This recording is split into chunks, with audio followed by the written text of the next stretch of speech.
क्या आप भी हिंदी विषय के साथ यूजीसी नेट, जेआरएफ अथवा स्टेट एलिजिबिलिटी टेस्ट की तैयारी करना चाहते हैं? क्या आपको भी यह नहीं पता है कि परीक्षा का सिलेबस क्या है, परीक्षा का पैटर्न क्या है, किन किताबों का अध्ययन करना चाहिए और कैसे इसकी तैयारी करनी चाहिए? अगर आप इन सब प्रश्नों का जवाब जानना चाहते हैं तो यह वीडियो आपके लिए है। नमस्कार, मैं भूपेंद्र पांडे अपने YouTube channel English by Bhupendra sir में आप सबका हार्दिक स्वागत करता हूं। और अगर अभी तक आपने मेरे चैनल को सब्सक्राइब नहीं किया है तो मेरे चैनल को सब्सक्राइब करें, लाइक करें, शेयर करें। साथ ही बेल आइकन को दबाना ना भूलें ताकि मेरे प्रत्येक वीडियोस के अपडेट्स आपको मिलते रहें। तो चलिए ज़्यादा वक्त न लेते हुए हम शुरू करते हैं। यूजीसी नेट, जेआरएफ और state eligibility test SET Hindi साहित्य विषय के साथ कैसे तैयारी करें। तो मैं आज जिन बातों की चर्चा करूंगा वह है राष्ट्रीय परीक्षा एजेंसी क्या है, एनटीए, परीक्षा का पैटर्न क्या है, इसका नोटिफिकेशन किस प्रकार आता है परीक्षा के लिए, प्रथम प्रश्न पत्र में किस प्रकार के प्रश्न आते हैं और इन्हें किस तरह से हल करना है, द्वितीय प्रश्न पत्र में किस तरह के प्रश्न आएंगे और इन्हें कैसे हल करना है, और महत्वपूर्ण किताबें जिनको पढ़कर आप बहुत ही आसानी से यूजीसी नेट, जेआरएफ क्लियर कर सकते हैं या फिर राज्य सरकारों के द्वारा आयोजित होने वाली स्टेट एलिजिबिलिटी टेस्ट जिसे आप सेट कहते हैं उसमें भी सफल हो सकते हैं। तो यदि आप अपनी तैयारी के लिए गंभीर हैं और गंभीरता से अध्ययन करना चाहते हैं तो आपसे मेरा विनम्र अनुरोध है कि मेरा यह वीडियो अंत तक जरूर देखें। तो आइए शुरू करते हैं। सबसे पहले हम देखते हैं कि राष्ट्रीय परीक्षा एजेंसी क्या है, एनटीए, जो यह परीक्षा आयोजित करती है। तो ये देखिए, राष्ट्रीय परीक्षा एजेंसी विश्वविद्यालय अनुदान आयोग के द्वारा इसका गठन किया गया है। तो यूजीसी राष्ट्रीय पात्रता परीक्षा, यूजीसी नेट परीक्षा पैटर्न 2021। पहले तो हम देख लेते हैं कि यह एनटीए क्या है।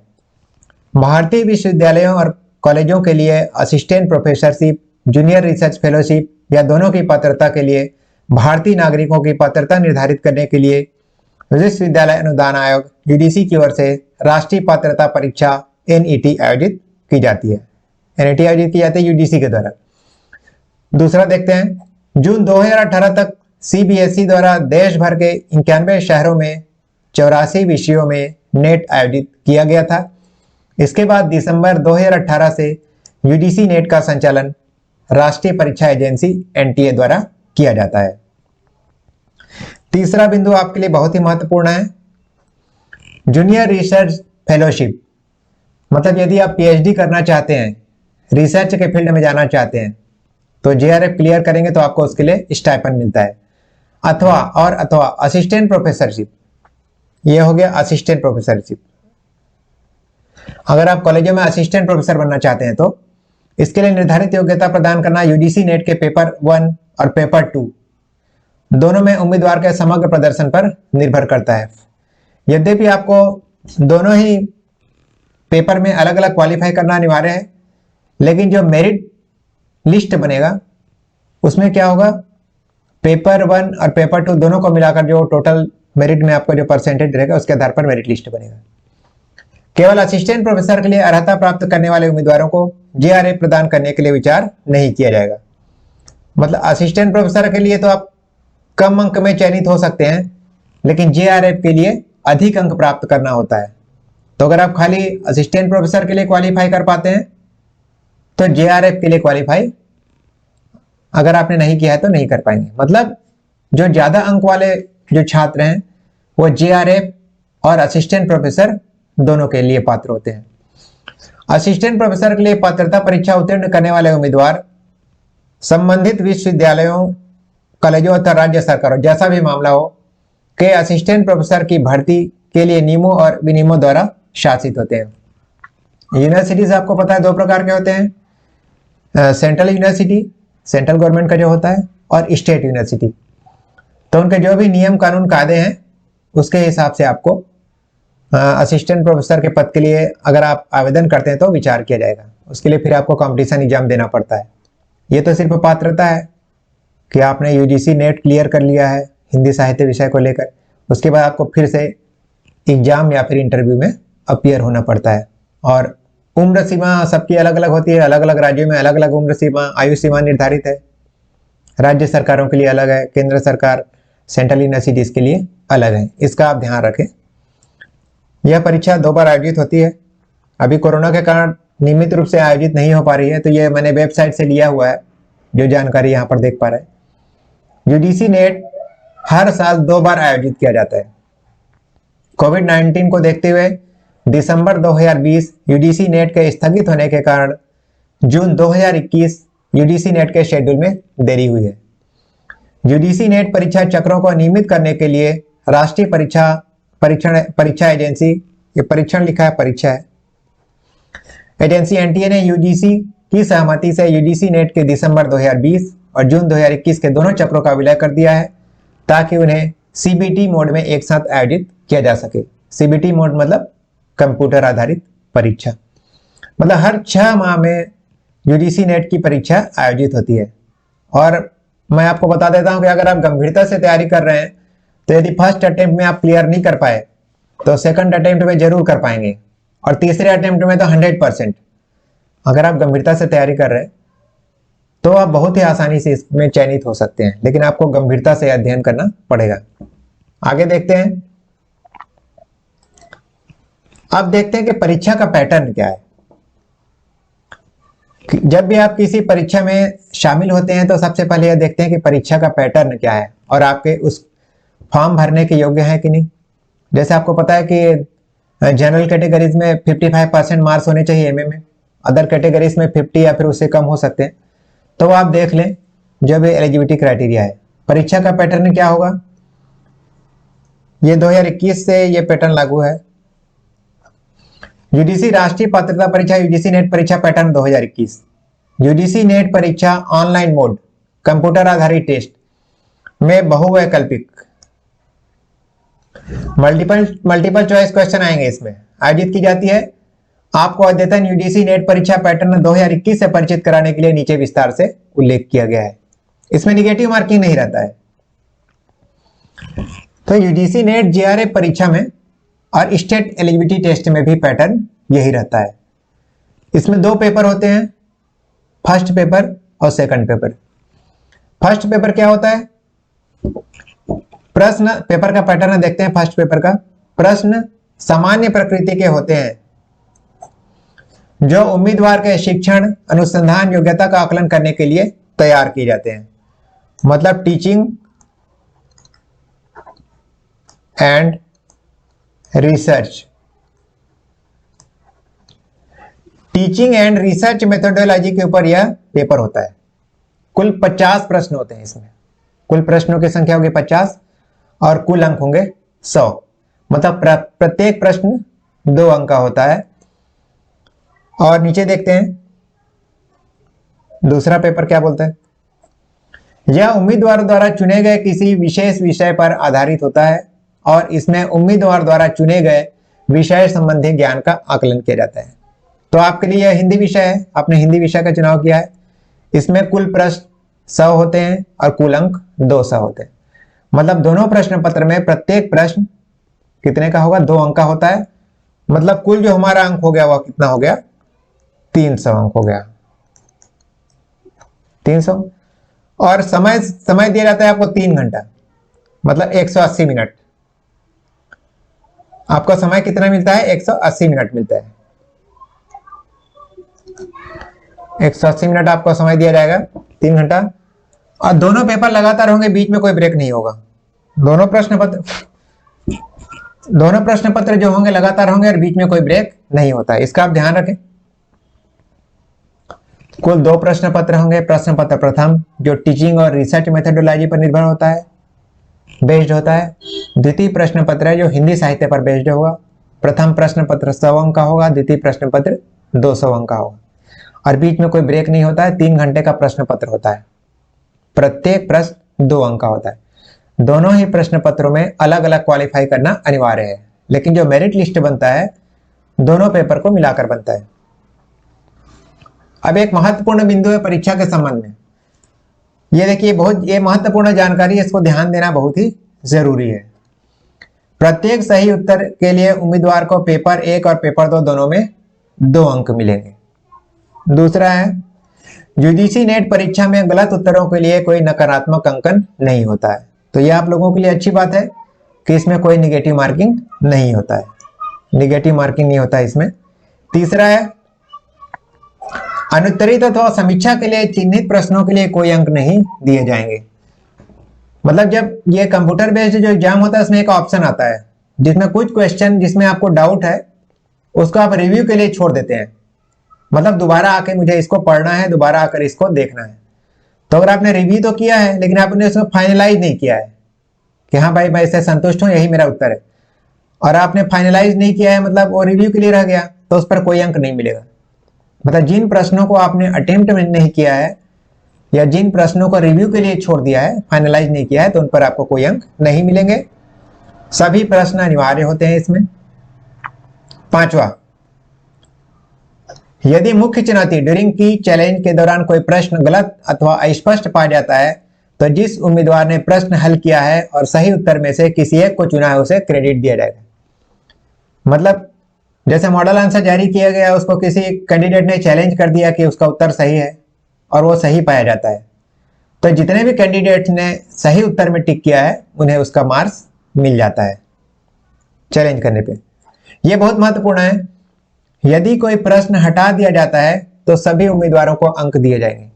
कई बार क्या होता है कि जो मॉडल आंसर जारी होता है यूजीसी नेट के द्वारा, उसमें कुछ प्रश्न विलोपित कर दिए जाते हैं, हटा दिए जाते हैं। तो अगर प्रश्न हटा दिया गया तो सभी कैंडिडेट्स को उसके अंक मिलेंगे, चाहे आपने उसको अटेम्प्ट किया हो चाहे ना किया हो, सबको उसका अंक मिल जाता है। तो इसको ध्यान में रखेंगे। और ये नोटिफिकेशन, ये जून 2020 का मैं यहाँ नोटिफिकेशन आपको दिखा देता हूँ। और हाँ, साथ में मैं आपसे पुनः विनम्र अनुरोध करता हूँ कि यदि आप अगर इसको देखते हुए यहाँ तक आ चुके हैं तो मेरे चैनल को जरूर सब्सक्राइब करें, लाइक करें, शेयर करें। साथ ही लैंग्वेज के फील्ड में मैंने बहुत काम किया हुआ है, हिंदी और इंग्लिश दोनों, तो मेरे प्ले स्टोर में आप जाकर देख सकते हैं। अगर लैंग्वेज के क्षेत्र में आप कुछ करियर बनाना चाहते हैं तो मेरे वीडियोज़ आपके लिए बहुत ही हेल्पफुल होंगे। तो यूजीसी राष्ट्रीय, यह सब मैंने यूजीसी की वेबसाइट से लिया हुआ है। यूजीसी राष्ट्रीय पात्रता परीक्षा यूजीसी नेट जून 2020 के जो नोटिफिकेशन आया था, यह 16 मार्च 2020 को आया था, यह मैंने यहाँ पर लिया हुआ है। तो ये देखिए प्रश्न, एक्चुअली मैं आपको प्रश्न पत्र के बारे में बताना चाह रहा था। ये देखिए प्रश्न पत्र प्रथम में कुल अंक हैं आपके 100, प्रश्नों की संख्या 50, बहुवैकल्पिक, और ये 2 पालियों में होता है, प्रथम पाली द्वितीय पाली। यह जो परीक्षा है 2 पालियों में आयोजित की जाती है। प्रथम पाली 3 घंटे की, द्वितीय पाली 3 घंटे की। अब आपको एडमिट कार्ड में जो पाली दिया हुआ है उसमें आपको अपीयर होना है। प्रश्न दोनों के अलग अलग रहेंगे। तो ये आप देख सकते हैं यहाँ पर। कुल मिलाकर मैं आपको परीक्षा प्रणाली से परिचित कराना चाह रहा था कि परीक्षा का पैटर्न ये होता है और कुल समयावधि होती है 3 घंटे। और अब जो हो रहा है, परीक्षा का आयोजन केवल कंप्यूटर आधारित परीक्षा सीबीटी विधि से ही किया जाएगा। कंप्यूटर बेस्ड एग्जाम है, बहुवैकल्पिक है, मल्टी चॉइस क्वेश्चन और कंप्यूटर आधारित एग्जाम है। तो ये मैं आपको बताना चाह रहा था, नोटिफिकेशन ऐसा आता है परीक्षा के लिए। यहाँ इंग्लिश का भी मैंने लिया हुआ है 2019 का। ये सब आप यूजीसी की वेबसाइट में जाकर देख सकते हैं। और आपको इस संबंध में कोई भी प्रश्न पूछना है, कोई भी जिज्ञासा हो, तो इस वीडियो में जो मतलब कमेंट बॉक्स में लिखकर आप मुझे बता सकते हैं या कुछ पूछ सकते हैं। मैं हमेशा आपके लिए उपलब्ध रहूंगा। अब हम देखते हैं कि प्रथम प्रश्न पत्र में किस प्रकार के प्रश्न आएंगे। प्रथम प्रश्न पत्र, इसमें कुल अंक 100 होंगे और कुल प्रश्न 50 होंगे। इसका हम सिलेबस देखते हैं। ये जो सिलेबस है फर्स्ट पेपर का, यह मैंने यूजीसी की वेबसाइट से लिया हुआ है और इसका लिंक मैं डिस्क्रिप्शन बॉक्स में भी दे दूंगा। तो हो सकता है पहले मैं बहुत जल्दी बोल दिया हूँ, यहाँ पर मैं धीरे धीरे आपको समझा देता हूँ। और इसके बाद मैं किताबों के बारे में भी बताऊंगा, तो बहुत ही आसानी से इस परीक्षा को आप क्लियर कर पाएंगे। यहाँ आपको सिलेबस भले ही बहुत बड़ा दिखाई देगा, आपको घबराने की जरूरत नहीं है। मैं जिन किताबों को बताऊंगा, यदि आप उनका अध्ययन कर लेते हैं, उस तरीके से अध्ययन कर लेते हैं, तो यह कोई बहुत बड़ा सिलेबस नहीं है। बस आपको थोड़ा ध्यान देने की जरूरत है। जेआरएफ के लिए कट ऑफ बहुत ज्यादा जाता है और नेट के लिए, यूजीसी नेट असिस्टेंट प्रोफेसर के लिए कट ऑफ कम जाता है। तो जेआरएफ ज्यादा कठिन है, लेकिन जेआरएफ में उम्र सीमा निर्धारित रहती है जिनको स्टाइपेंड मिलता है पीएचडी एमफिल करने पर। तो जो प्रथम प्रश्न पत्र है वह इसका क्या किस पर आधारित रहता है, ये देखिए। सामान्य प्रश्न पत्र शिक्षण और शोध अभिवृत्ति, शिक्षण मतलब टीचिंग एंड रिसर्च एप्टीट्यूड। तो इसमें क्या करेगा आप डिटेल में देखेंगे कि आप मैंने जो इसमें लिंक जो डाला हुआ है वहां पर जाकर आप इस सिलेबस को प्राप्त कर सकते हैं। फिर भी मैं थोड़ा सा ब्रीफ में बता देता हूं। यह प्रथम प्रश्न पत्र है। इस प्रश्न पत्र का मुख्य उद्देश्य परीक्षार्थी की शिक्षण और शोध क्षमता का मूल्यांकन करना है। अतः इस परीक्षा का उद्देश्य शिक्षण और शोध अभिवृत्ति का मूल्यांकन करना है। उनसे अपेक्षा है कि परीक्षार्थी के पास संज्ञानात्मक क्षमता हो और वे इसको प्रदर्शित कर सके। संज्ञानात्मक क्षमता में विस्तृत बोध, विशेषण, विश्लेषण, मूल्यांकन, तर्क संरचना की समझ, निगमनात्मक तथा आगमनात्मक तर्क शामिल हैं। परीक्षार्थियों से यह भी अपेक्षा की जाती है कि उन्हें उच्च शिक्षा में शिक्षण और अधिगम का सामान्य ज्ञान हो, सूचना के स्रोतों की सामान्य जानकारी हो और ज्ञान हो। इन्हें इसके साथ साथ उन्हें लोगों, पर्यावरण, प्राकृतिक संसाधनों के बीच समव्यवहार और जीवन की गुणवत्ता पर उनके प्रभाव की जानकारी होनी चाहिए। विस्तृत पाठ्यक्रम विवरण इस प्रकार है। मतलब टीचिंग और रिसर्च की समझ होनी चाहिए, अपने पर्यावरण का ज्ञान होना चाहिए और सामान्य ज्ञान होना चाहिए, सामान्य गणित। पहले देखते हैं शिक्षण अभिवृत्ति। जो लोग बीएड किए रहते हैं वो लोग इसको पढ़े रहते हैं, टीचिंग एप्टीट्यूड। तो टीचिंग के लिए किस टाइप की एप्टीट्यूड की जरूरत पड़ती है, क्योंकि आप एक टीचर बनने जा रहे हैं, एक प्रोफेसर बनने जा रहे हैं, तो आप में टीचिंग का एप्टीट्यूड है कि नहीं, वास्तव में आप टीचर बनने के लायक है कि नहीं। तो पहला है शिक्षण, उसके बाद शिक्षार्थी की विशेषताएं, शिक्षण प्रभावक तत्व, उच्च अधिगम संस्थाओं में मिश्रण शिक्षण की पद्धति, शिक्षण सहायक प्रणाली और मूल्यांकन प्रणाली, इन सब का ज्ञान आपको होना चाहिए। मतलब टीचिंग के संबंध में कैसे मूल्यांकन करना है, कैसे पेपर बनाना है, कैसे पढ़ाना है, इन सब की जानकारी आपको होनी चाहिए। बहुत ही आसान है, किताब पढ़ेंगे तो समझ में आ जाता है। शोध अभिवृत्ति, रिसर्च एप्टीट्यूड। रिसर्च मतलब चूंकि आपको जूनियर रिसर्च फेलोशिप मिलने वाला है, आप रिसर्च करने वाले हैं, पीएचडी करने वाले हैं, हिंदी में एमफिल करने वाले हैं, तो रिसर्च की योग्यता आप में है कि नहीं है। तो शोध क्या होता है, रिसर्च क्या होता है, शोध पद्धतियां कौन कौन सी है, कौन कौन से मेथड्स हैं, शोध के चरण क्या क्या होते हैं, स्टेप्स क्या क्या होते हैं, शोध प्रबंध एवं आलेख लेखन, इसके बाद शोध में आईसीटी का अनुप्रयोग और शोध में नैतिकता। पहले एमफिल होता था कॉलेजेस में, यूनिवर्सिटीज में, तो जो लोग एमफिल किए रहते हैं ना, उनमें एक पेपर रहता है शोध अभिवृत्ति। तो वो किताबें आप ले सकते हैं मार्केट से, इसमें अधिक जानकारी आपको चाहिए तो। इसके बाद इकाई 3 बोध। बोध मतलब होता है कंप्रीहेंशन, किसी चीज को समझना, जिसको रीडिंग कॉम्प्रीहेंशन बोलते हैं। इसको हम अंग्रेजी में बोलते हैं रीडिंग और कॉम्प्रीहेंशन।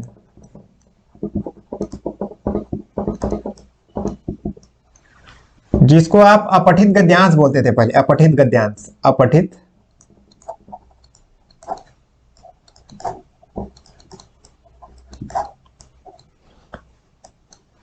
अब ये नोटपैड में मुझे लिखने का ज्यादा अभ्यास नहीं है, पहली बार मैं आपके लिए वीडियो बना रहा हूं और ये मेरा पहला सेटअप है, तो हो सकता है मेरी राइटिंग उतनी अच्छी नहीं है, लेकिन आप समझ पा रहे होंगे। लेकिन मेरा बहुत ईमानदार प्रयास है कि जो भी स्टूडेंट्स इस वीडियो को देख रहे हैं वो जरूर यूजीसी नेट जेआरएफ क्वालिफाई करें, सेट क्वालिफाई करें, तो मेरी सफलता उसी में है। तो इसको इग्नोर करिएगा मेरी हैंड राइटिंग को, इसमें लिखने का अभ्यास नहीं है मुझे। तो इसमें क्या है, गद्यांश दिया जाएगा, एक पैसेज दिया जाएगा आपको, उस गद्यांश में पूछे गए प्रश्नों का उत्तर देना होगा। इसके बाद संप्रेषण है। संप्रेषण मतलब communication, how do you communicate your ideas, कैसे कम्युनिकेट करते हैं आप। तो संप्रेषण में क्या क्या आता है, संप्रेषण का अर्थ, प्रकार और अभिलक्षण, प्रभावी संप्रेषण, इफेक्टिव कम्युनिकेशन। जैसे मैं आपसे भी संप्रेषण कर रहा हूं, कम्युनिकेट कर रहा हूं, तो यह कितना प्रभावी है, क्या आप मेरी बातों को समझ पा रहे हैं कि नहीं समझ पा रहे हैं, इसको बोलते हैं कम्युनिकेशन। प्रभावी संप्रेषण की बाधाएं, इफेक्टिव कम्युनिकेशन में क्या क्या ऑब्स्टेकल्स आते हैं, बाधाएं आती हैं। जन मीडिया एवं संचार, जन मीडिया एवं समाज। जन मीडिया मतलब ये जो हमारे मीडिया हैं, जैसे प्रिंट मीडिया, इलेक्ट्रॉनिक मीडिया, इस टाइप के यूट्यूब भी एक मीडिया का ही स्रोत है जिसके माध्यम से मैं आप लोगों तक पहुंच पा रहा हूं, और समाज। इसके बाद ये पांचवा बहुत ही महत्वपूर्ण है, गणितीय तर्क और अभिवृत्ति। तर्क मतलब लॉजिक, और जो मैथमेटिक्स आते हैं जनरल टाइप के जो आपसे बन जाते हैं, बहुत ही सरल प्रश्न आते हैं क्योंकि सामान्य से सामान्य अभ्यर्थी भी इसको हल कर पाए। तर्क के प्रकार, लॉजिक के प्रकार, संख्या, श्रेणी, अक्षर श्रृंखला, कूट और संबंध, मतलब जो मैथ्स के बहुत सामान्य से पेपर होते हैं, जो सीरीज वाले क्वेश्चंस आते हैं इसमें आते हैं। इसके बाद गणितीय अभिवृत्ति, अंश, समय और दूरी, अनुपात समानुपात, प्रतिशतता, लाभ और हानि, ब्याज और छूट, औसत आदि। इसके लिए आप आर.एस. अग्रवाल वगैरह की आप किताब अगर पढ़ते होंगे, कभी पढ़े होंगे आर.एस. अग्रवाल की किताब गणित की, तो उसको आप पढ़े होंगे तो यह आपसे बन जाएगा बहुत ही आसानी से। यह पेपर सामान्य जानकारी पर आधारित होता है, कोई इसके लिए विशेष एक्सपर्ट बनने की आवश्यकता नहीं होती है, और प्राय हर कैंडिडेट इसको क्वालिफाई कर जाता है। इसके बाद इकाई 6, युक्ति युक्त तर्क, युक्ति के ढांचे का बोध, युक्ति के प्रकार, अनुरूपताएं, भारतीय तर्कशास्त्र, प्रमाण, अनुमान की संरचना। ये भी वही लॉजिक जैसा ही रिलेटेड है, और ये किताब को आप पढ़ेंगे, 2-3 किताबें मैं बताऊंगा, तो बहुत ही आसानी से इन प्रश्नों को आप हल कर पाएंगे। सभी लोग उन्हीं किताबों का अध्ययन करते हैं और उसको बहुत ही आसानी से हल कर पाते हैं। इसके बाद आंकड़ों की व्याख्या, आंकड़ों का स्रोत, प्राप्ति और वर्गीकरण, गुणात्मक एवं मात्रात्मक आंकड़े, ये सब जो किताब बनाऊंगा ना, आंकड़ों की व्याख्या, आंकड़े और सुशासन, जो 2-3 किताबें बताऊंगा मैं इस पेपर के लिए, उसको पढ़ेंगे तो ये सारे प्रश्न आपके हल हो जाएंगे। बहुत ही आसानी से आप कर पाएंगे, आप क्वालिफाई कर पाएंगे। अगर आप ईमानदारी से तैयारी करेंगे तो बहुत ही आसानी से आप कर पाएंगे। इकाई 8, सूचना और संचार प्रौद्योगिकी।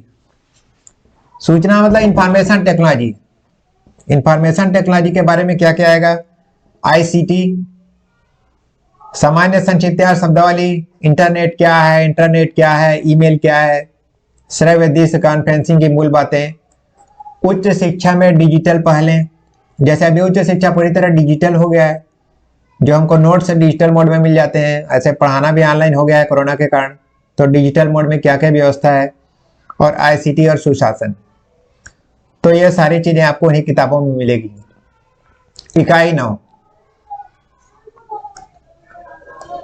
लोक विकास और पर्यावरण। तो विकास और पर्यावरण, डेवलपमेंट और पर्यावरण क्या है हमारा, मानव और पर्यावरण संव्यवहार, पर्यावरणक मुद्दे, ध्वनि प्रदूषण, मानव स्वास्थ्य पर प्रदूषण का प्रभाव, प्राकृतिक और ऊर्जा के स्रोत, प्राकृतिक जोखिम, आपदाएं, पर्यावरण संरक्षण अधिनियम, अंतरराष्ट्रीय समझौते, क्योटो प्रोटोकॉल। मतलब पर्यावरण के संबंध में सामान्य जानकारी, आप ग्रेजुएशन में भी पढ़ते होंगे पर्यावरण के संबंध में। और इसके बाद उच्च शिक्षा प्रणाली, इस पर आधारित क्वेश्चन आएंगे। उच्च शिक्षा प्रणाली, तो उच्च अधिगम संस्थाएं, अधिगम मतलब लर्निंग, और प्राचीन भारत में शिक्षा, स्वतंत्रता के बाद भारत में उच्च अधिगम और शोध का उद्भव, भारत में प्राच्य, पारंपरिक और गैर पारंपरिक अधिगम कार्यक्रम। अधिगम मतलब लर्निंग, जो लोग बीएड किए होंगे उनको पता रहता है अधिगम मतलब लर्निंग। व्यावसायिक और तकनीकी और कौशल आधारित शिक्षा, प्रोफेशनल एजुकेशन क्या है, टेक्निकल एजुकेशन क्या है, और स्किल बेस्ड एजुकेशन क्या है, इन सब के बारे में आपको अध्ययन करना है। मूल्य शिक्षा, वैल्यू एजुकेशन, एवं पर्यावरण परक शिक्षा। नीतियां, सुशासन, राजनीति और सुशासन। इसमें देखिए प्रत्येक यूनिट मॉड्यूल से 2-2 अंकों वाले 5 प्रश्न तैयार किए जाएंगे। जितने भी मॉड्यूल आपको दिए ना 10, प्रत्येक में 2-2 अंकों वाले 5 प्रश्न तैयार किए जाएंगे। और यदि दृष्टिवान परीक्षार्थी के लिए ग्राफ चित्र वाले प्रश्न तैयार किए जाते हैं तो दृष्टिबाधित परीक्षार्थियों के लिए उतने ही अंकों वाले प्रश्नों के अवतरण दिए जाएंगे। मतलब जो देख नहीं पाते ना, दृष्टिबाधित, जो ब्लाइंड कैंडिडेट हैं, उनके लिए अलग टाइप के ऐसे ही प्रश्न तैयार किए जाएंगे। तो यह प्रश्न पत्र प्रथम है। प्रत्येक यूनिट की आपको तैयारी करनी है। 10 यूनिट है ना, 2-2 अंकों वाले 5 प्रश्न आएंगे, मतलब 50 प्रश्न आएंगे। तो मुझे विश्वास है कि आप इसे समझ गए होंगे। और इसका जो लिंक है सिलेबस का, मैं आपको डिस्क्रिप्शन बॉक्स में डाल दूंगा। और आपको यह वीडियो कैसा लगा टिप्पणी में जरूर मुझे बताएं। अब हम देखते हैं द्वितीय प्रश्न पत्र, अनिवार्य प्रश्न पत्र हिंदी का है। तो यह जो सिलेबस है आपको बहुत बड़ा दिखाई देगा, लेकिन आपको वास्तव में जो यूजीसी नेट की जो तैयारी होती है, जिस दिन से आपने हिंदी सब्जेक्ट को ऑप्शनल के रूप में लिया ग्रेजुएशन में, मतलब फर्स्ट ईयर से या फिर फर्स्ट सेमेस्टर से यूजीसी नेट की तैयारी शुरू हो जाती है। तो यहाँ first year, second year, final year, फिर एमए सेकंड ईयर और फाइनल ईयर 2 साल का होता है एमए। इन 5 सालों में आपने जिन चीजों का अध्ययन किया है उन्हीं को यहाँ पर शामिल किया गया है। तो आप अपने दिमाग से यह बात निकाल दें कि सिलेबस बहुत बड़ा है, कैसे तैयारी करेंगे। इन 5 सालों में यदि आपने गंभीरता से अध्ययन किया है तो आपको इसमें किसी भी प्रकार की परेशानी आने वाली नहीं है। तो यह प्रश्न पत्र हमारे लिए बहुत ही महत्वपूर्ण है। इसका इकाई 1 देखते हैं। इकाई 1 में क्या है? हिंदी भाषा और उसका विकास। तो इस पर मैं ज्यादा डिटेल में व्याख्या नहीं करूंगा, आप सिलेबस में स्वयं चले जाइएगा। अब हिंदी की ऐतिहासिक पृष्ठभूमि क्या है, हिंदी का विकास कहां से हुआ, कैसे हुआ, मतलब हिंदी के बारे में आपको पूरी जानकारी होनी चाहिए कि हिंदी भाषा कहां से आई और हिंदी भाषा का विकास कैसे हुआ। इसका पूरा सिलेबस का बैठकर आराम से अध्ययन करिए तो आपको प्रायः देखेंगे यह पढ़ी हुई चीजें हैं सभी। इकाई 2, हिंदी साहित्य का इतिहास। तो हिंदी साहित्य के इतिहास में हिंदी साहित्य का इतिहास दर्शन क्या है, हिंदी साहित्य के इतिहास लेखन की पद्धतियां क्या है, नामकरण कैसे हुआ, रासो साहित्य क्या है, भक्ति आंदोलन क्या है, भक्ति काव्य की सामाजिक सांस्कृतिक पृष्ठभूमि क्या है, रीति काल क्या है, मतलब जितने भी काल हैं हिंदी साहित्य के, जितने भी काल विभाजन हुए हैं उनका आपको ज्ञान होना चाहिए। छायावाद क्या है, सभी चीजों का आपको अध्ययन करना है। इसके बाद हिंदी साहित्य की गद्य विधाएं। हिंदी साहित्य की गद्य विधाएं। गद्य विधाएं में क्या क्या आता है? इसमें आता है हिंदी उपन्यास, हिंदी कहानी, हिंदी नाटक, हिंदी निबंध, हिंदी आलोचना, और हिंदी की अन्य गद्य विधाएं भी इसमें शामिल हैं। हिंदी का प्रवासी साहित्य। तो हिंदी उपन्यास में देखिए, भारतीय उपन्यास की अवधारणा, प्रेमचंद उपन्यास, प्रेमचंद और उनका युग, मतलब इन्हें बोलते हैं गद्य विधाएं। तो गद्य विधाएं में हिंदी उपन्यास, हिंदी कहानी, हिंदी नाटक, हिंदी निबंध, हिंदी आलोचना। हिंदी की अन्य गद्य विधाएं इसमें आते हैं रेखा चित्र, संस्मरण, ये वाला बता रहा हूं मैं, ये रेखा चित्र, संस्मरण, यात्रा साहित्य, आत्मकथा और जीवनी, रिपोर्टाज और डायरी। और हिंदी का प्रवासी साहित्य, अवधारणा और प्रमुख साहित्यकार, प्रवासी साहित्य। यह इकाई 2 था। पहला इकाई आपने देख लिया हिंदी भाषा और उसका विकास। इकाई 2 हिंदी साहित्य का इतिहास। इकाई 3, यह इकाई 3 है। इकाई 3 में साहित्य शास्त्र। साहित्य शास्त्र में क्या आता है? काव्य के लक्षण, काव्य हेतु, काव्य प्रयोजन, प्रमुख संप्रदाय, रस सिद्धांत, रस, अलंकार, रीति, ध्वनि, वक्रोत्तरी और औचित्य संप्रदाय, रस, निष्पत्ति और साधारणीकरण, ये सारी चीजें आपको पढ़नी है। पीजी में आप इसको पढ़ते होंगे।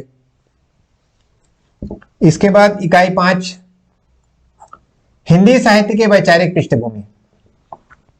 हिंदी साहित्य की वैचारिक पृष्ठभूमि क्या है? भारतीय नवजागरण और ये स्वाधीनता आंदोलन की वैचारिक पृष्ठभूमि, हिंदी नवजागरण, भारतीय हिंदू और हिंदी नवजागरण, महावीर प्रसाद द्विवेदी और हिंदी नवजागरण, गांधीवादी दर्शन, अंबेडकर दर्शन, लोहिया दर्शन, मार्क्सवाद, मनोविश्लेषणवाद, अस्तित्ववाद, उत्तराधुनिकतावाद, अस्मितामूलक विमर्श, दलित, स्त्री, आदिवासी एवं अल्पसंख्यक। मतलब हिंदी साहित्य की वैचारिक पृष्ठभूमि क्या थी, हिंदी साहित्य कैसे हमारे पास धीरे धीरे डेवलप हुआ, कैसे डेवलप हुआ और कैसे हम हिंदी साहित्य का विकास किए, तो उसकी वैचारिक पृष्ठभूमि क्या रही, इसका अध्ययन करते हैं इसमें। इकाई 5 है हिंदी कविता। हिंदी कविता में क्या क्या आता है? हिंदी कविता में देखते हैं हम पृथ्वीराज रासो, रासो काव्य जो पढ़ते हैं, पृथ्वीराज रासो, फिर अमीर खुसरो, विद्यापति, कबीर, जायसी, सूरदास, तुलसीदास, बिहारी सत्याई, घनानंद कवित, मीरा, अयोध्या सिंह उपाध्याय, हरिओद, मैथिली शरणगुप्त, जयशंकर प्रसाद, निराला, सुमित्रानंदन पंत, महादेव वर्मा, रामधारी सिंह दिनकर, नागार्जुन, सच्चिदानंद, हीरानंद वात्स्यायन। कुछ कविताएं इनकी शामिल हैं, सभी कविताएं नहीं है, कुछ कविताएं हैं। और प्राय आप ग्रेजुएशन के फर्स्ट ईयर से लेकर पीजी के फाइनल ईयर तक आप इनका अध्ययन कर चुके होते हैं। इसमें से कोई भी चीज नहीं है नहीं, आपके लिए इसमें से कुछ भी नहीं है। जब आप पीजी क्लास में पहुंचते हैं तो अधिकांश चीजों का अध्ययन कर चुके रहते हैं, फर्स्ट पेपर को छोड़कर। फिर इकाई 2 है, इकाई 6 हिंदी उपन्यास। हिंदी उपन्यास में फिर आ गया पंडित गौरी दत्त, देवरानी जेठानी की कहानी, लाला श्रीनिवास, परीक्षा गुरु, प्रेमचंद गोदान, शेखर एक जीवनी भाग 1, हजारी प्रसाद द्विवेदी बाण भट्ट की आत्मकथा, फणीश्वरनाथ रेणु मेला अंचल, यशपाल का झूठा सच, अमृतलाल नगर, मानस का हंस, इसके बाद श्रीलाल शुक्ल भीष्म साहनी तमस, श्रीलाल शुक्ल राग दरबारी, कृष्णा सोबती जिंदगी नामा, मन्नू भंडारी आपका बंटी और जगदीश चंद्र धरती धन नापना। ये सारे उपन्यास हैं जिनका प्राय हम अध्ययन कर चुके रहते हैं। इसके बाद इकाई 7 हिंदी कहानी। हिंदी कहानी में क्या क्या देखिए, राजेंद्र बाला घोष, माधवराव सप्रे, सुभद्रा कुमारी चौहान, प्रेमचंद की कहानी ईदगाह, दुनिया का अनमोल रत्न, राजा राधिका रमण प्रसाद सिंह। मतलब ये निर्धारित कहानियां उन्हीं को पढ़ना है, इन पूरे राइटर को सब कुछ को नहीं पढ़ना है, जो निर्धारित किया गया है सिलेबस में उसको आपको पढ़ना है, उसके बारे में जानकारी होनी चाहिए। ये बहुत प्रसिद्ध कहानी है, जयशंकर चंद्र शर्मा गुलेरी उसने कहा था, जयशंकर प्रसाद आकाशदीप, जैनेन्द्र अपना अपना भाग्य, फणीश्वरनाथ रेणु तीसरी कसम या फिर मारे गए गुलफाम। इस पर एक फिल्म भी बनी है, आपको पता है, राज कपूर की फिल्म है तीसरी कसम। और ये आपने देखा है, एक कहानी मैं बताना चाह रहा था आपको, देखता हूँ फिर आता। तो इन सारी चीजों को आपको अध्ययन करना है। तो आपको भले ही बहुत बड़ा दिख रहा है, लेकिन धीरे धीरे आपको पढ़ते पढ़ते आइडिया हो जाएगा कि हमको इसको कैसे करना है। मन्नू भंडारी आपका बंटी बहुत ही अच्छी है, बहुत अच्छा नावल है, पढ़िएगा जरूर। तो फणीश्वरनाथ रेणु तीसरी कसम, लालपान की बेगम, अज्ञे का गैंग्रीन, शेखर जोशी कोशिका घटवार, भीष्म साहनी, चीप की दावत, कृष्णा सोबती सिक्का बदल गया, ये सारे कहानियां। कमलेश्वर की राजा निर्बंसिया, निर्मल वर्मा परिंदे। तो कुछ कहानियां हैं जो आपके सिलेबस में है नेट की, इनको आपको पढ़ना है, इनके बीच से भी प्रश्न आते हैं। इन कहानियों को आपने पढ़ा है ना, जब आप इनको पढ़े रहेंगे तब इन प्रश्नों को बहुत ही आसानी से आप हल कर पाएंगे। और एक बात और बोलना चाहता हूं आपको, आप चाहे किसी भी कक्षा में हो, टेक्स्ट बुक का अनिवार्य रूप से अध्ययन करिए। हिंदी के जितने भी टेक्स्ट बुक है, जो कहानियां हैं, उपन्यास है, कविता है, इनके जो टेक्स्ट बुक होते हैं, जैसे गोदान उपन्यास है, इसका अनिवार्य रूप से आप अध्ययन करिए, क्योंकि बीच बीच से भी प्रश्न आते हैं। और आप लोग तो बहुत ही खुशकिस्मत हैं जो हिंदी साहित्य के छात्र हैं, क्योंकि यह पढ़ने में बहुत मजा आता है। हिंदी साहित्य जो लेता है उसको पढ़ने लिखने में बहुत ही रुचि रहती है, और शिक्षा जगत में भी उसको बहुत रुचि रहती है। तो ये बिल्कुल आपके लिए सही फील्ड है, और हिंदी में बहुत ही ज्यादा आपके पास स्कोप है। UGC NET JRF set clear कर लेते हैं, लेकिन जो राज्य स्तरीय पात्रता परीक्षा सेट है वह उसी राज्य के लिए है, उसी राज्य में आप अप्लाई कर सकते हैं। लेकिन यदि आपने यूजीसी नेट क्लियर किया हुआ है तो ऑल ओवर इंडिया में कहीं भी असिस्टेंट प्रोफेसर के लिए अप्लाई कर सकते हैं। अब ये हिंदी नाटक है, इकाई 6 हिंदी नाटक। इसमें भारतेंदु के अंधेर नगरी, भारत दुर्दशा, जयशंकर प्रसाद की चंद्रगुप्त, स्कंद गुप्त, ध्रुव स्वामी, धर्मवीर भारती अंधा युग। रेडियो में आपने सुना होगा, बचपन में बहुत आता था ये। लक्ष्मी नारायण लाल, सिंदूर की होली, मोहन राकेश, हबीब तनवीर, सरसल दयाल सक्सेना, शंकर शेष, उपेंद्र नाथ अष्ट, मन्नू भंडारी, महाभोज। तो ये सारे नाटक हैं। और इकाई 9 में आ जाता है हिंदी निबंध। हिंदी निबंध मतलब ये अलग अलग गद्य विधाएं हैं हिंदी की, ये हिंदी की गद्य विधा है निबंध। तो निबंध में भारतेंदु हरिश्चंद्र, प्रताप नारायण मिश्र, बालकृष्ण भट्ट, आचार्य रामचंद्र शुक्ल, हजारी प्रसाद द्विवेदी, नाखून क्यों बढ़ते हैं, विद्यानिवास मिश्र, अध्यापक पूर्ण सिंह, कुबेरनाथ राय, विवेकी राय, नामवर सिंह, संस्कृति और सौंदर्य। तो इन निबंधों का अध्ययन करना है आपको, और इनका अनिवार्य रूप से आप अध्ययन करें अगर आप इस परीक्षा की तैयारी करना चाहते हैं तो। और एक बात और बताना चाहूंगा कि जब आप असिस्टेंट प्रोफेसर बनने जा रहे हैं तो पढ़ने की आदत डाल लीजिए, क्योंकि आप एक टीचर बनने जा रहे हैं तो पढ़ के पढ़ाना है आपको। और जो शिक्षक जितना अध्ययन करता है वही एक अच्छा शिक्षक बनता है। अब इकाई 10 में क्या है, आत्मकथा जीवनी तथा अन्य गद्य विधाएं। एक गद्य की एक अलग ही विधा है, आत्मकथा जीवनी तथा अन्य गद्य विधाएं। तो राम वृक्ष बेनीपुरी, माटी की मूर्तें, महादेव वर्मा, ठाकुरी बाबा, तुलसीराम मुरदहिया, शिवरानी देवी, प्रेमचंद घर में। शिवरानी देवी मुंशी प्रेमचंद जी की जो पत्नी है उनका नाम है, उन्होंने लिखा है प्रेमचंद घर में, प्रेमचंद जी के ऊपर है ये। और मन्नू भंडारी एक कहानी यह भी है, मन्नू भंडारी ने लिखा है अपनी आत्मकथा एक कहानी यह भी। अभी हाल ही में इनका स्वर्गवास हुआ है, और बहुत ही प्रसिद्ध लेखिका हैं भारत की मन्नू भंडारी। विष्णु प्रभाकर आवारा मसीहा। और मन्नू भंडारे जो हैं वो स्वर्गीय राजेंद्र यादव की पत्नी थी। यह हरिवंश राय बच्चन की बहुत ही प्रसिद्ध आत्मकथा 4 भागों में है। क्या भूलूं क्या याद करूं, रमणिका गुप्ता, आफुद्री, हरिशंकर परसाई, भोलाराम का जीव, कृष्णचंद्र, जामुन का पेड़, दिनकर, मुक्तिबोध, राहुल संस्कृत्यायन, आगे अरे यायावर रहेगा याद। तो यह मैं संक्षेप में बताने का मैंने प्रयास किया है क्योंकि यह बहुत ही लंबा हो जा रहा था वीडियो। तो आप अपनी टिप्पणियों से जरूर अवगत कराएं कि आपको मेरा यह प्रयास कैसा लगा, और अगर आप इसमें सफल होते हैं तो मुझे कमेंट करके जरूर बताएं। आप यूजीसी नेट और जेआरएफ क्लियर कर लेते हैं तो मुझे जरूर बताइएगा कि आपने इसको क्लियर किया हुआ, तो मुझे सर्वाधिक खुशी होगी, मेरी सफलता उसी में है। अब जो सबसे महत्वपूर्ण बात है, आवश्यक किताबें। पढ़ने का तरीका यह है कि आप टेक्स्ट बुक को सबसे पहले पढ़ लें। ग्रेजुएशन फर्स्ट ईयर से लेकर एमए के फाइनल ईयर तक जो भी किताबें आपके पास हैं और जो सिलेबस में शामिल हैं, या तो आपने उनको पढ़ चुके होंगे, और यदि नहीं पढ़े होंगे तो खरीद कर पढ़ लीजिए, क्योंकि आपको खाली यूजीसी नेट और जेआरएफ क्लियर नहीं करना है, खाली सिलेबस क्लियर नहीं करना है, बाद में आपको फिर से आपको एक कॉम्पिटिशन एग्जाम देना है, इंटरव्यू फेस करना है। तो इन सभी का अगर आपने अध्ययन किया हुआ है तो आपके लिए रास्ता बहुत ही आसान हो जाएगा। अब यह सर्वाधिक महत्वपूर्ण बात मैं बताने जा रहा हूं, किन किताबों का अध्ययन करना चाहें, किन किताबों का अध्ययन आप करेंगे। तो सेकंड पेपर का पहले बता देता हूं। हिंदी भाषा के लिए, हिंदी भाषा के लिए जो किताब देख रहे हैं आप, ये जो हरदेव बाहरी की किताब है, हिंदी भाषा हरदेव बाहरी, तो या तो आप स्क्रीनशॉट लेकर रख लीजिए। ये पहली किताब है हिंदी भाषा से संबंधित ज्ञान के लिए, अत्यंत महत्वपूर्ण किताब है। भारत के जाने माने भाषाविद हैं डॉक्टर हरदेव बाहरी। दूसरी किताब है हिंदी भाषा डॉक्टर भोलानाथ तिवारी। यह भी बहुत बड़े भाषाविद है, भारत के महानतम। डॉक्टर भोलानाथ तिवारी भारत के बहुत ही महानतम भाषा वैज्ञानिक हैं। इनकी किताब है हिंदी भाषा डॉक्टर भोलानाथ तिवारी, दूसरी किताब है। पहली किताब मैंने आपको बताया हिंदी भाषा डॉक्टर हरदेव बाहरी, दूसरी किताब है हिंदी भाषा डॉक्टर भोलानाथ तिवारी, आप नोट कर लें प्लीज। तीसरा है हिंदी उद्भव विकास और रूप। यह आपका जीवन भर काम आने वाली किताब है। मैं एक साथ नहीं बोलता कि सारी किताबें आप एक ही बार में खरीद लें, धीरे धीरे करके खरीदते रहिए। तो ये जो 3 किताबें हैं ये आपके लिए पर्याप्त हैं हिंदी भाषा के संबंध में जानकारी हासिल करने के लिए। जो भी प्रश्न आएंगे, अगर आपने इन किताबों का गहन अध्ययन किया है तो वह प्रश्न पत्र आपका बहुत ही आसानी से हल हो जाएगा। हिंदी साहित्य का इतिहास, इसमें 2 किताबें आपके लिए, किताबें तो बहुत सारी हैं लेकिन जो महत्वपूर्ण किताब है, पढ़ना यहां से शुरू करिए। हिंदी साहित्य का इतिहास, आचार्य रामचंद्र शुक्ल।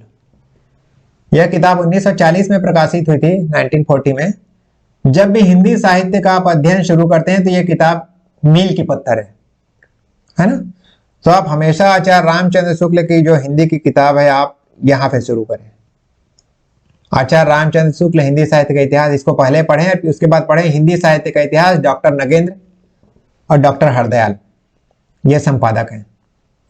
पहले आप पढ़ेंगे आचार्य रामचंद्र शुक्ल की हिंदी साहित्य का इतिहास, उसके बाद आप पढ़ेंगे हिंदी साहित्य का इतिहास डॉक्टर नगेंद्र और डॉक्टर हरदयाल। और भी बहुत सारी किताबें हैं, आधुनिक हिंदी साहित्य का इतिहास पढ़ना है, डॉक्टर बच्चन सिंह हैं, तो इनका भी आप अध्ययन कर सकते हैं। यहां मैं लिख देता हूं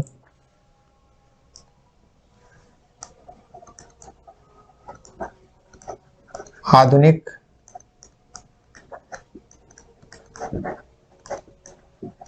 हिंदी साहित्य का इतिहास।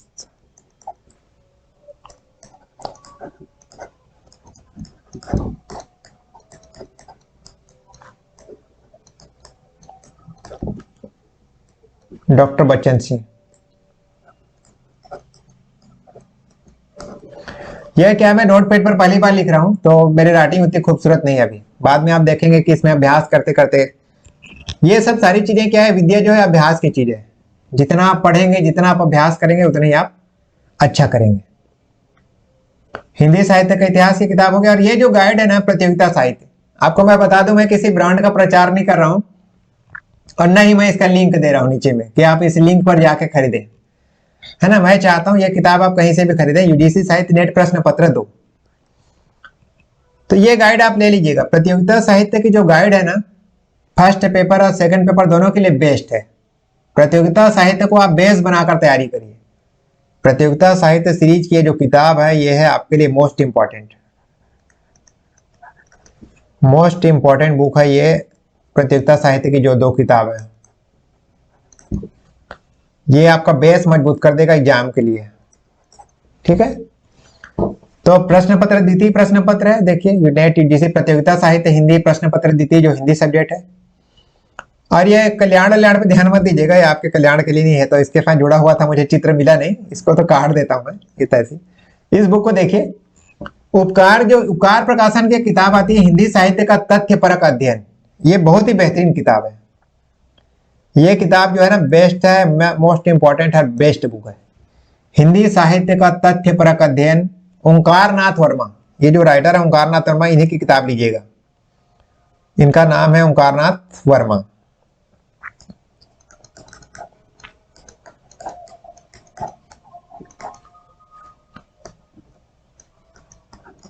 ओंकारनाथ वर्मा, हिंदी साहित्य का तथ्यपरक अध्ययन, उपकार प्रकाशन की किताब है ओंकारनाथ वर्मा की। ये आपको जरूरी किताबों को बता रहा हूं मैं, इसके बिना मतलब बहुत ही मुश्किल है, समझ लीजिए, इसको आपको पढ़ना ही है। इसके बाद जो हल प्रश्न पत्र था आपको लेने ही है प्रतियोगिता साहित्य सीरीज के। पिछले 10 साल के जो क्वेश्चन पेपर्स हैं, अभी तो पैटर्न बदल गया है 2019 से, तो ये ले लीजिए। प्रतियोगिता साहित्य की 3 किताबें आपको लेनी है। पहला तो रिसर्च जो टीचिंग एप्टीट्यूड वाली किताब है, फर्स्ट पेपर उसका लेना है। दूसरी किताब आपको लेनी है जो हिंदी का जो हमारा कंपलसरी पेपर है वो। और तीसरी किताब लेनी है आपको solved papers of the last 10 years. मतलब दोनों में लेना है, टीचिंग एप्टीट्यूड के लिए मतलब 4 किताबें लेनी है, टीचिंग और रिसर्च के लिए भी लेना है और इसके लिए भी लेना है। इसके बाद एनटीए यूजीसी नेट शिक्षण एवं शोध अभियोग्यता। टीचिंग एप्टीट्यूड के लिए जो किताब है फर्स्ट पेपर के लिए, फर्स्ट पेपर के लिए बुक है एनटीए की, एनटीए पब्लिकेशन है, तो पियर्सन पब्लिकेशन है, तो इसको जरूर लीजिए। एनटीए तो एग्जाम कराने वाली एजेंसी है, यूजीसी नेट शिक्षण एवं शोध अभियोग्यता। एक किताब ये है और दूसरी ये है अरिहंत की, ये भी अच्छी किताब है इसी पेपर के लिए। फर्स्ट पेपर के लिए ये किताब भी है, 2 किताब ये है, तो आप देख लिए दोनों किताबें अच्छी हैं। और ये जो किताब बता रहा हूं ना, ये तो आपको अगर असिस्टेंट प्रोफेसर बनना चाहते हैं या फिर हिंदी साहित्य की समझ विकसित करना चाहते हैं, जैसे कि हिंदी आलोचना की पारिभाषिक शब्दावली, इनके राइटर हैं डॉक्टर अमरनाथ, ये राजकमल प्रकाशन की किताब है। यह किताब हिंदी साहित्य के प्रत्येक छात्र और प्रत्येक प्राध्यापक के पास होनी चाहिए। अगर आप असिस्टेंट प्रोफेसर हैं, एसोसिएट प्रोफेसर हैं या फिर आप छात्र हैं, छात्राएं हैं, ये किताब तो आप ले ही लीजिए। इस किताब को आप नहीं लेंगे तो आपका अध्ययन पूरा बेकार है, मतलब आप सिर्फ टाइम वेस्ट कर रहे हैं हिंदी साहित्य को पढ़कर। इसका बोलने का उद्देश्य है, जैसे मार्क्सवाद है, मनोविश्लेषणवाद है, छायावाद है, हालावाद है, या फिर जितने भी टर्मिनोलॉजी है, रस सिद्धांत है, अभिव्यंजनावाद है, मतलब हिंदी साहित्य की जो भी टर्मिनोलॉजी है, पारिभाषिक शब्दावली है, वो सबका उत्तर यहाँ पर आपको मिलेगा। इसमें बहुत ही बेहतरीन तरीके से एक्सप्लेन किया गया है। जैसे सोशियोलॉजी में होता है, समाजशास्त्र में उसकी अलग पारिभाषिक शब्दावली होती है, तो हिंदी आलोचना की पारिभाषिक शब्दावली, मेरी और किसी बात को आप माने चाहे ना माने, इस किताब को आप जरूर पढ़ें, तो आपको पूरे जितने भी टर्मिनोलॉजी है, जो भी पारिभाषिक शब्द आते हैं, उनका आपको ज्ञान हो जाएगा और आप बहुत अच्छे प्रोफेसर बनेंगे भविष्य में। और भारतीय व पाश्चात्य काव्य शास्त्र तथा हिंदी आलोचना, यह किताब आपको पढ़ना ही पड़ेगा। हिंदी आलोचना के लिए भारतीय व पाश्चात्य काव्य शास्त्र तथा हिंदी आलोचना, इसको समझना है तो यह डॉक्टर रामचंद्र तिवारी की किताब है। इसके जो राइटर हैं डॉक्टर रामचंद्र तिवारी।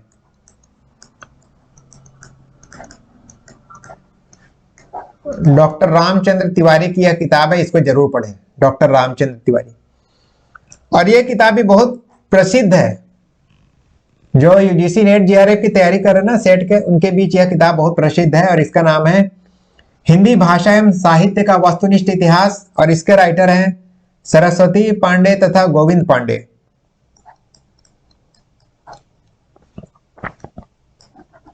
इसके जो राइटर हैं ये हैं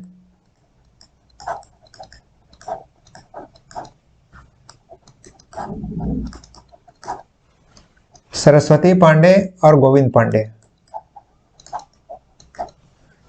ये किताब भी बहुत जरूरी किताब है जो आपको पढ़नी चाहिए। इसके बाद ये सबसे महत्वपूर्ण चीज आपको मैं बताने जा रहा हूं, इसको तो आप बिल्कुल गांठ बांध लीजिए, इसके बिना तो बहुत ही मुश्किल है। बता रहे हैं क्या है इग्नू के नोट्स का महत्व क्या है, आपको बता रहा हूं। Indira Gandhi national open university के नोट्स, मतलब कुछ लोग क्या करते हैं कि ग्रेजुएशन तो कहीं कॉलेज से रेगुलर कर लेते हैं, फिर पत्राचार पाठ्यक्रम से इग्नू से, Indira Gandhi national open university से जो एमए की परीक्षा देते हैं, एमए का कोर्स करते हैं, फर्स्ट ईयर सेकंड ईयर, तो Indira Gandhi national open university के जो नोट्स होते हैं, चाहे ग्रेजुएशन के हों चाहे पीजी के हों, ये आपके पास अवश्य होने चाहिए। चाहे आप संघ लोक सेवा आयोग के द्वारा आयोजित यूपीएससी परीक्षा के द्वारा आयोजित परीक्षा की तैयारी कर रहे हैं और हिंदी आपका वैकल्पिक विषय है, या फिर आप हिंदी साहित्य के छात्राएं हैं, या फिर हिंदी साहित्य के आप प्राध्यापक हैं, इनके पास Indira Gandhi national open university के नोट्स होना चाहिए। यह जो लोग दिल्ली में रहते हैं वे मैदानगढ़ी में जाकर स्वयं खरीद सकते हैं, या फिर उनके वेबसाइट पर जाकर देख सकते हैं कि आप इन्हें कैसे खरीद सकें, फोन करके पूछ सकते हैं। तो इग्नू का जो वेबसाइट है www.ignu.ac.in, ignu.ac और .in, तो यहां पर जाकर आप देख सकते हैं। कुछ किताबें तो आपको वेबसाइट उस पर भी मिल जाएगा, इंटरनेट पर, कुछ पीडीएफ आपको इंटरनेट पर भी मिल जाएगा। इसको आप जीवन में और कुछ पढ़ें चाहे मत पढ़ें, इस इग्नू के नोट्स को जरूर पढ़ें। अगर आप हिंदी साहित्य को लेकर अपने जीवन में कुछ करियर बनाना चाहते हैं, हिंदी विषय के छात्र हैं या प्राध्यापक हैं, आगे बढ़ना चाह रहे हैं, तो यह Indira Gandhi national open university के जो नोट्स हैं वह भारत के ख्याति लब्ध विद्वानों के द्वारा लिखे गए हैं। तो यदि आप हिंदी साहित्य में अपना करियर बनाना चाहते हैं तो इग्नू के नोट्स जरूर पढ़िए, और आप पढ़ के मुझे बताइए आपको कैसा लगा, क्योंकि मैंने खुद इग्नू के नोट्स का अध्ययन किया है और मैंने यूजीसी नेट और सेट दोनों क्लियर किया हुआ है। जेआरएफ में नहीं कर पाया क्योंकि मेरा परसेंट तो अच्छा था, लेकिन मेरी उम्र निकल गई थी। तो मैं नहीं चाहता हूं कि आपके साथ ऐसा हो। और एक बात और महत्वपूर्ण बताना चाहूंगा आपको, आप 20 साल तक ग्रेजुएशन करते हैं, अगर लगातार पास हो रहे हैं तो 22 साल में आप पीजी कर लेते हैं, 22 साल में आप एमए की परीक्षा पास कर लेते हैं, सिर्फ 1 साल गंभीरता से दीजिए, तीसरे अटेम्प्ट में आप निकाल ही लेंगे, है ना। 22 मतलब 23-24 साल तक आप यूजीसी नेट जेआरएफ सब क्लियर कर लेंगे और 2 साल तैयारी करेंगे आप, तो 26 साल तक आप किसी कॉलेज में असिस्टेंट प्रोफेसर रहेंगे। तो अगर आप मेरे इन सब बातों को अगर ध्यान से सुन लिया होगा आपने और आप तैयारी करेंगे तो निश्चित रूप से आप सफल होंगे। अंत में आप सबको नव वर्ष की हार्दिक शुभकामनाएं, और मैं आप सबको शुभकामनाएं देता हूं अग्रिम कि आप सब यूजीसी नेट और जेआरएफ का एग्जाम जरूर क्लियर करें और कमेंट बॉक्स में बताएं। साथ ही मैं आपसे पुनः गुजारिश करता हूं कि यदि अभी तक आपने मेरे चैनल को सब्सक्राइब नहीं किया है तो मेरे चैनल को सब्सक्राइब करें, लाइक करें, शेयर करें। साथ ही बेल आइकन को दबाना ना भूलें ताकि मेरे प्रत्येक वीडियोस के अपडेट्स आपको मिलते रहे। साथ ही अगर लैंग्वेज के फील्ड में आप अपना करियर बनाना चाहते हैं तो मेरे बहुत सारे वीडियोस हैं जो प्लेलिस्ट में हैं, वहां पर जाकर जरूर देखें। धन्यवाद।